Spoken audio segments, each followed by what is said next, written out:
क्या गरीब का कोई नहीं? क्यों गरीबी आज शराब सा बनता जा रहा है?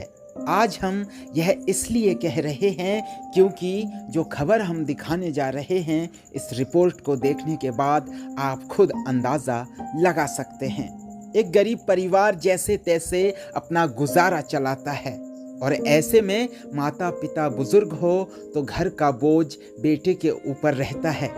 बेटा मुखिया बनकर ऑटो चलाकर परिवार का पेट पालने के लिए काम करता है, लेकिन इस गरीब को क्या पता था उसके साथ इस तरह की घटना होगी। कानून व्यवस्था पर भरोसा रखते हुए निश्चिंत होकर घर से निकलता है, लेकिन बाहर हैवान भीड़ की शक्ल में है। गरीब को क्या पता था।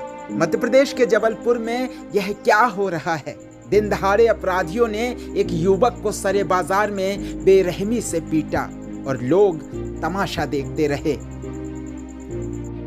जबलपुर के आधारताल थाना अंतर्गत शोभापुर में एक ऑटो चालक की जरा सी लापरवाही उसकी जान के लिए मुसीबत बन गई। ऑटो चालक ने स्कूटी सवार एक युवती को टक्कर मार दी, जिसके बाद युवती ने फोन करके कुछ युवकों को वहां पर बुला लिया। बाइक और कार से पहुंचे कुछ युवकों ने वहां पहुंचकर ऑटो चालक को तालिबानी अंदाज में बेरहमी से पीटा। यहां तक कि युवकों की पिटाई से ऑटो चालक बेहोश भी हो गया, लेकिन गुंडों के रूप में पहुंचे युवकों ने उसे लात घूंसों से जमकर पीटा और वहीं पर पड़ा लोहे का भारी भरकम पटिया उसके पैरों पर पटक दिया। मौके पर लोगों की भीड़ जमा थी, लेकिन किसी ने भी इन गुंडों को रोकने की हिम्मत नहीं दिखाई। इसके बाद युवक उसे बाइक में डालकर अपने साथ ले गए।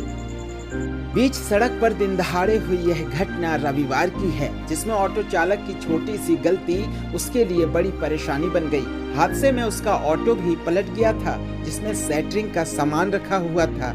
वह हादसे के दौरान सड़क पर फैल गया था। बहरहाल मामला जब पुलिस अधिकारियों के संज्ञान पहुंचा तो उन्होंने तत्काल वीडियो की जानकारी जुटाकर मारपीट करने वालों के खिलाफ एफआईआर दर्ज कर ली है। बताया जा रहा है कि आरोपियों में 2 युवकों के नाम गुड़ी और अभिषेक है, जो उस क्षेत्र के नामी बदमाश है और उनके खिलाफ पुलिस थानों में 1 दर्जन से ज्यादा अपराध दर्ज हैं। जबलपुर अब अपराधों का गढ़ बनता जा रहा है। देखने वाली बात तो यह होगी मध्य प्रदेश सरकार इस घटना को कितना गंभीरता से लेते हैं और पुलिस उन अपराधियों को कब तक पकड़ पाती है।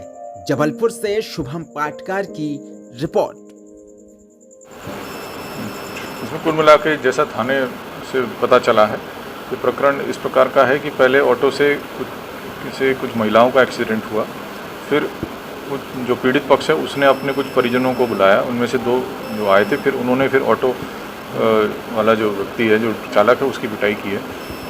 ऑटो चालक ने चूँकि एक्सीडेंट किया, उसके विरुद्ध एक्सीडेंट का मुकदमा कायम है। चूँकि इनके द्वारा पिटाई की गई है, इनके विरुद्ध भी एफआईआर हो गई है और जल्दी इनकी गिरफ्तारी की जाएगी और अच्छे से मतलब पूरा जो विधिवत कार्रवाई होगी। नाम पता भाई कौन लोग हैं सर? ये 2 लोग हैं, 2 लोगों के विरुद्ध नामजद इसमें हुई है।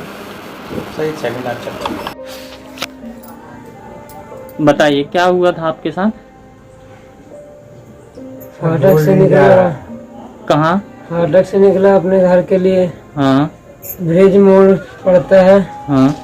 वहाँ से मैं अपनी गाड़ी किनारे लेके जा रहा था और उनकी गाड़ी डायरेक्ट ऐसा मोड़ में इंसान को मध्य चलाना चाहिए, वो फास्ट एकदम जा रहे थे। मैं अपनी गाड़ी जितनी दबाई गाड़ी भी मेरी किनारे ही पड़ी थी, कोई बीच रोड में भी नहीं पड़ी थी।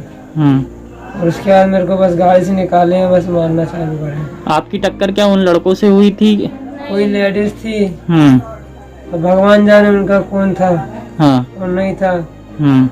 बस 2 मिनट नहीं लगा, उन लोग आए, भरा कार से आए, कोई बाइक से आए, सब मारने लगे मेरे को। ये भी नहीं पूछे कि क्या दिक्कत, क्या कैसे हो गया, कुछ नहीं, डायरेक्ट शूट आउट। फिर आप वहीं पे थे तो परिवार वालों को कैसे जानकारी और कैसे आप? तो हम जब थाने में ले गया है तो हमने अपने दोस्त को नंबर दिया सुनील चौधरी का, तब उनने फिर जब सब जगह संपर्क किया, तब जाके मेरे घर वाले आए। अच्छा, आप वहीं पे थे? मैं वहीं अंदर बंद करे थे, मैं लेटा था। ये देखिए, एक गरीब और मध्यम वर्गीय परिवार किस तरह से अपने परिवार का पालन पोषण करते हुए ऑटो चलाते हुए, ऑटो भी इनकी नहीं है, किराए से ऑटो लेके अपने परिवार का पालन पोषण करते थे। आज शहर के ऐसे बदमाश युवक जिनके ऊपर कई मामले दर्ज हैं और जो विभिन्न थाना अंतर्गत अपराधी हैं, उनके खिलाफ पुलिस कोई कार्रवाई अभी तक नहीं कर रही है और वह खुलेआम अपराध को बढ़ावा दे रहे हैं। जब ऐसे युवाओं के ऊपर कई मामले दर्ज हैं तो उन्हें इस तरह से खुलेआम कैसे घूमने दिया जाता है, ताकि एक गरीब वर्ग का परिवार इस तरह से उसका मुखिया उसको लाचार करके दाने दाने के लिए मोहताज कर दिया जाता है।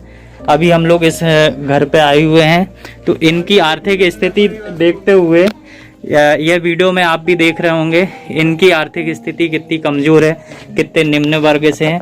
बताया जाता है कि यह युवक अपने परिवार को ऑटो चला के मेहनत मजदूरी करके पालन पोषण करता था।